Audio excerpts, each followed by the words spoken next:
بسم الله الرحمن الرحيم وبه نستعين. السلام عليكم ورحمة الله وبركاته. أهلا بيكم وفيديو جديد في قناتكم قناة بيتك بسيط مع جوجو. والفيديو بتاعنا النهاردة هنعمل فيه القرنبيط الكريسبي اللي هيفضل معاكي مقرمش، حتى لو عملتيه وحطيتيه في التلاجة لتاني يوم هيفضل معاكي بنفس القرمشة. وهنعمله بتتبيلة حلوة قوي، وهنعرف كمان المعلقة اللي هنحطها في زيت قلي القرنبيط اللي هيخلي القرنبيط بتاعنا ما يشربش ولا نقطة زيت. ويلا بينا على طول بقى نشوف الطريقة.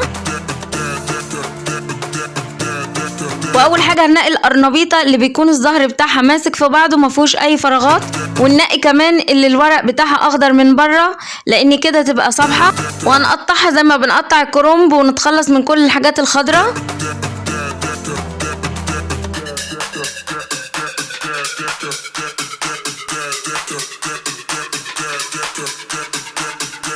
وهنفرفطها بقى ونقطع الزهره بزهرتها كبيره كده زي ما هي. وبعد كده برضو هنتخلص من الحاجات السوداء اللي بتبقى موجودة في القرنبيطة من فوق بالسكينة.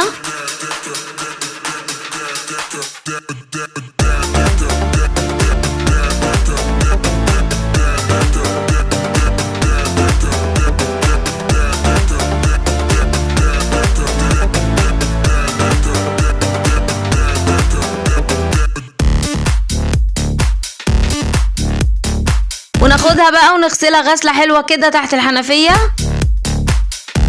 وبعد كده هنحط المية اللي هنسلق فيها القرنبيط على البوتاجاز عشان تغلي، وهنحط فيها شوية ملح وشوية كمون مش اكتر من كده.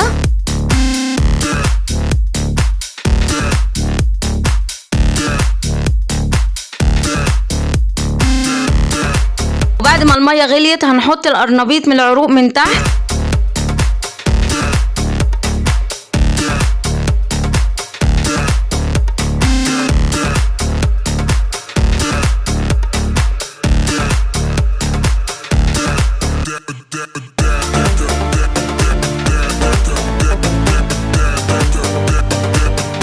وبعدين نغطي عليه ونسيبه لمدة 10 دقايق مش اكتر من كده عشان ما يتهريش.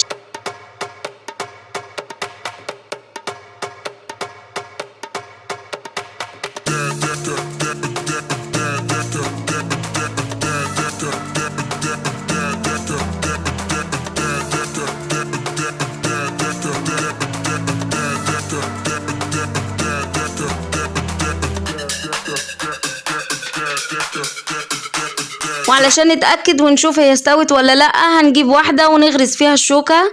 شايفين دخلت بسهولة ازاي؟ كده تبقى تمام استوت معانا. هنبدأ بقى نطلعهم كلهم ونحطهم بعد كده في مية ساقعة علشان نوقف عملية التسوية.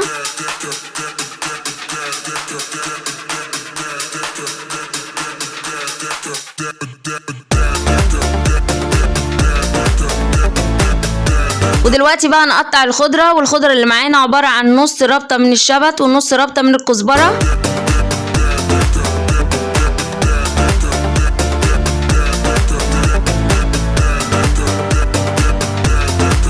وبعدين بقى نجيب القرنبيط ونبدأ نقطعه التقطيعة اللي احنا عايزينها، عايزاه صغير عايزاه كبير زي ما انت عايزة.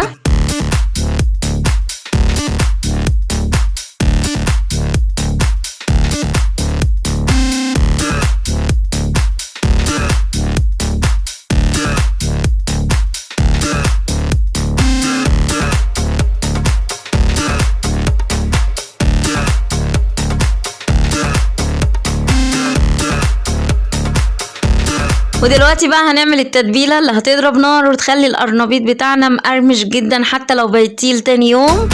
وهنحتاج هنا طبقين، واحد مفروض بالشكل ده والتاني غويط. وبعدين نحط في الطبق المفروض كوباية دقيق، وفي الطبق الغويط كوبايتين من الدقيق. ونفس التتبيلة اللي هنحطها هنا هي بالظبط اللي هنحطها هنا. هنحط معلقة فلفل اسمر، وهنا كمان معلقة فلفل اسمر، ومعلقة كركم، ومعلقة بابريكا،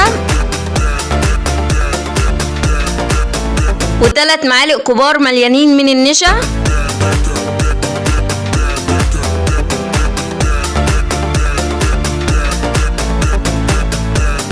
وكمان معلقة من الثوم البودر، ونص معلقة من البيكنج باودر، وما تكتريش عن نص معلقة لان لو كترتي عن كده القرنبيط هيشرب زيت. وبيضة واحدة بس، صدقوني مش قليلة خالص، احنا عايزين طعم القرنبيط يكون واضح في بقنا. والميزه بتاعت البيض في القرنبيط، عشان في ناس دلوقتي بتعمله من غير بيض خالص، انه بيخليلك الكفر هش وخفيف مش معجن وتقيل. وبعدين هنيجي في الطبق الغويط بس ونحط فيه كوبايه من الميه لغايه ما نشوف هيحتاج مننا ميه تاني ولا لا. احنا عايزينه مش خفيف قوي ومش تقيل، احنا عايزين السمك بتاعه يبقى زي عجينه الكريب. وخد معايا حوالي كوبايتين الا ربع من الميه او اقل من ربع شويه.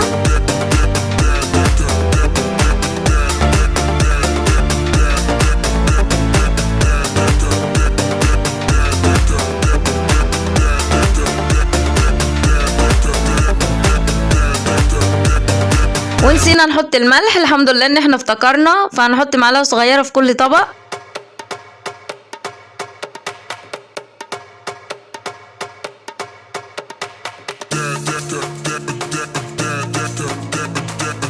ودلوقتي بقى هنجيب الخضره ونحطها في الطبق الغويط.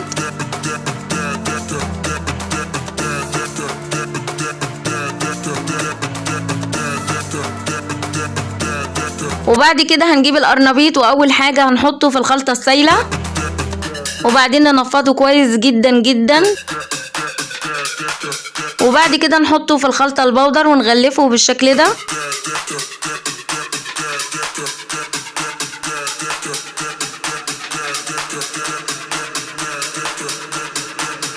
ونعمل واحده تاني مع بعض برضه هنحطها في الخلطه السايله، وبعد كده هنصفيها كويس جدا جدا، وبعد كده هنحطها في الخلطة البودر ونغلفها بالشكل ده.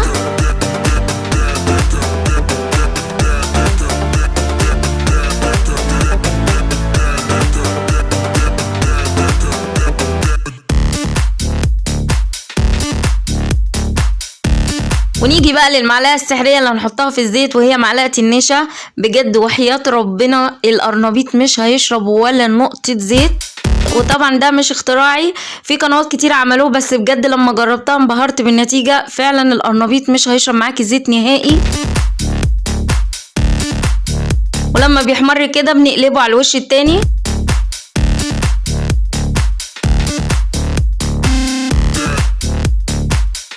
وبعد ما تستوي وتتحمر وتاخد اللون الجميل قوي ده من ناحيتين بنطلعها. شايفين شكلها تحفه ازاي؟ اكنها بالظبط فراخ كريسبي من كنتاكي، مش قرنبيط خالص. وشايفين الكفر اللي احنا عاملينه كمان ثابت عليه ما وقعش منه.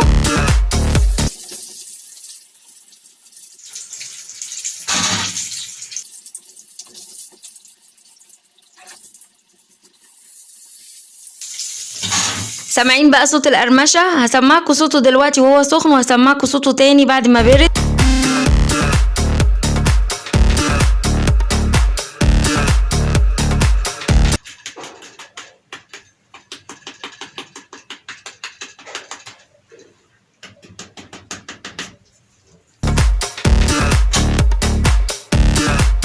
وهكمل قلي الباقي بقى مع نفسي، وبعد كده نشوف مع بعض. وكده بعد ما خلصنا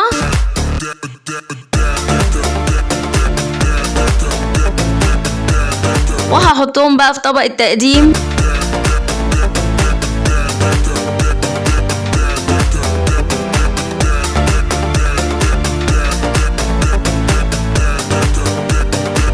ايه رأيكم بقى في الجمال اللي انتوا شايفينه ده؟ بذمكم مش شكل الفراخ الكنتاكي الكريسبي؟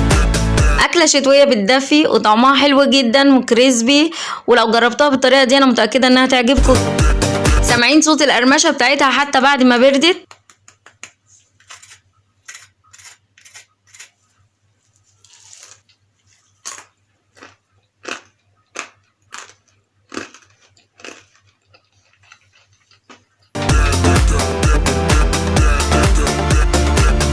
وبكده خلاص يكون خلص الفيديو بتاعنا النهارده.